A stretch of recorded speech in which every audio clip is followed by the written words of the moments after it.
Yo, what is going on, homies? It's your boy Stumped back for the OPTC video, and in today's video we're diving into PK level 150 with two teams to get it done at the sticky end of the season. Wowzers. Was this a season? From level 100 to 150, the content just got way harder. From level 80 to 100 was a very fair piece of content. Like, there were some very accessible teams that could do it, and honestly there are some accessible teams that could beat this, but like, the crux of what's going on here is just kind of nuts, to be honest. But nevertheless, we do have two teams for you guys to get this done, and the first team utilizes the New Year slashes. Now, I did put out this video as just like a straight upload. I've run this team multiple different ways as well. If you guys don't have KDAB, you have Yamato, just swap your captains around. That's going to work absolutely fine. There's no issues whatsoever over there. I've also ran this team a little bit differently by using Ein and then using the Izo Kiku support. The team that I put out a couple days ago now used a couple different supports, but this team sort of shuffles some stuff around for a little bit more damage output, as well as a bit more accessibility with Raizo over Izo and Kiku. You don't need the Brook support, obviously, on Sora Sanji, and you can do some pretty fun stuff with this particular team. It has a lot of damage output, and it's definitely going to help you guys clear level 150. You don't even have to worry about statues, all that fun stuff along the way. The main supports that you do want to use, though, again, is just 2 turns of paralysis removal, as well as Crocus to get around a bit of burn removal on your Roger and Odin. But obviously, it does use 2 of the newest legends. Zoro and Sanji are actually quite replaceable. They're just great damage output for stage 3 and 4, plus on the final stage they give you all the chain stuff. But again, you probably don't need them as much. You could just run like Halloween Shanks and just get like a chain boost and a color affinity boost for 3 turns to that final stage just to guarantee the kill there. That's going to work absolutely fine. But as you guys can see, it does take a lot of stall. Plus, we are bringing the Aura Jackson ship. That is very important because we want the paralysis removing special. But you do have to stall quite a lot. And the reason you have to do that is just for the Yamato switch ability. It's quite annoying that you do need to do this, but you can basically save 1 turn of stall, I believe. I think I overstalled by 1 turn, because with Yamato as a captain, if you Slash uses a special, she does give herself a super swap cooldown. But other than that, like, you have to just keep swapping every single turn, because you're going to need her super swap for stage 4, so that way you can get her special back. But on stage 3, Lilith comes in and she gives you 6 turns of paralysis, block orbs, and 5 turns of burn. She has a 4 perfect barrier as well. But with Shiryu, you can actually use his barrier pen ability to just break through that barrier and just easily kill. I'm using the taps of K-Dad and Hiyori to give some more resistance, and then with the color affinity buff and the attack and orb boost from the swap of Zoro Sanji and the Shiryu special, you can get around the paralysis and you can actually just kill through the barrier. Just be careful with the burn. It's a 20,000 burn. It's pretty hefty. But you'll have plenty of damage to actually kill, literally just with Shiryu anyway. So just hit some goods, hit some greats, do all that fun stuff. On stage 4, Lilith comes back with a recovery orb barrier this time, 6 turns of damage reduction, and gives you paralysis orbs. So this is where the Aura Jackson special is really good. You can get around the paralysis orbs. You can use the super swap of Zoro Sanji for a 2.25 attack and orb boost. And then you can actually use, or before that, you want to use the Yamato special to remove the damage reduction. That way you have color affinity, attack boost, orb boost. And again, with that barrier pen of Shiryu, you can just get through that easy peasy lemon squeezy. Like I said, I was using stuff with Ein, and that was working fine as well, but you do need the Izo support, Izo Kiku support, as well as the Raizo support, and then use the Aura Jackson on stage 3, then use the Hiyori special to carry the Wano orbs, and do some fun stuff there with the Jinbei support, locking those Wano orbs to the final stage. But this way, if you are following what you are seeing in front of you, you are going to use Hiyori on the final stage. She removes the Despair, as well as the Bind, but the Bind gets removed thanks to Yamato. But she also gives you a nice chunky heal, also gives you a full bottle Wano orbs, locks them, so that way on the revive you're still going to keep Wano slots and avoid the paralysis orbs. We have an 2-turn attack boost with K-Dad. We have a 3-turn orb boost with the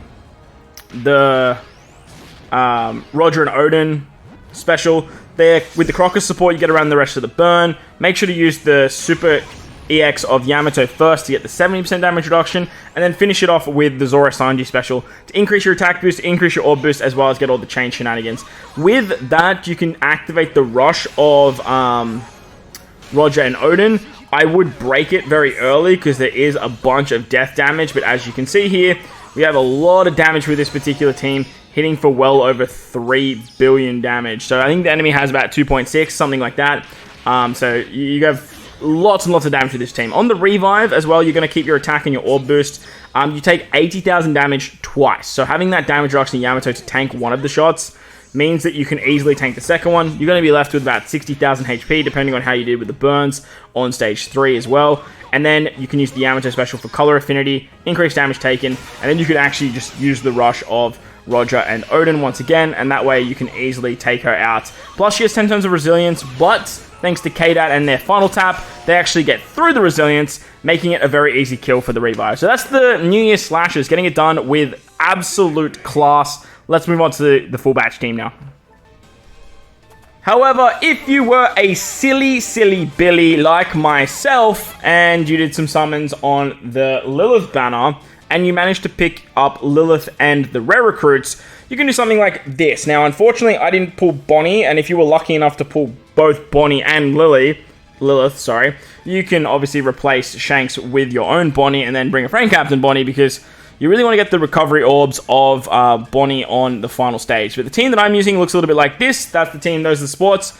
Let's dive on in. Now, I'm using Shanks over Bonnie for paralysis removal on stage 3. And then I'm using the Jinbei support on Chopper to guarantee myself some recovery orbs. Now, the recovery orbs don't get changed into paralysis orbs on stage 4. So it's very important that you actually keep a couple of them, so that way you don't have to worry about that. Now, Shanks is great too, because not only does he remove the paralysis, he gives you an attack boost and chain boost and rotates block orbs. On stage 3, you get a bunch of block orbs. There's a perfect barrier, a burn, as well as 6 turns of that paralysis that I spoke about. So, using Shanks here, he's going to give you a full board of orbs. He gives you plenty of damage to kill this stage. You have a custard support, so that way you can lock orbs, but you can still use the, what's it called? You can use the Perispera support to lock cerebral characters' orbs. That's going to work absolutely fine, because you really only need to single tap here after using the Chopper special. That's going to remove the barrier. That's going to remove the burn, and then you also get those recovery orbs thanks to the Jinbei support.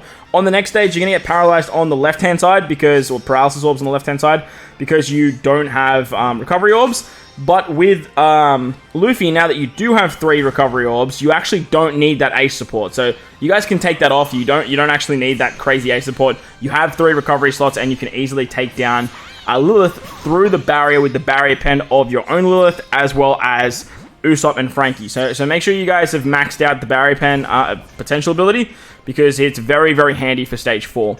On the final stage against Lilith once again, as you guys saw, the paralysis orbs don't create too much paralysis. It's a pretty easy tap through paralysis, but the paralysis orbs are still very annoying to deal with. On the final stage, there's 1 turn of damage null. Your middle row gets blinded, your top row gets despaired, as well as having 6 turns of attack down that you have to take care of. Now, Lilith's going to take care of the attack down and the despair. Bonnie can take care of the paralysis orbs as well as the blind, but you do want to make sure that you use the super class of Lilith first. That way you get a full board of int orbs.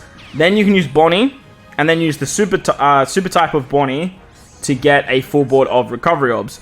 With the full board of recovery orbs, that way you don't get them swapped on the revive. On the revive, all type orbs get turned to paralysis, and this way you can actually keep a locked batch of recovery orbs, and then use Bonnie's captain ability to apply the weakness effect. With that, you do so much damage. Like, this team is just, it's the stackable buffs that you get with the weakening effect, as well as the increased damage taken, the resistance down, the double stacking attack boost. It's just actually crazy to me.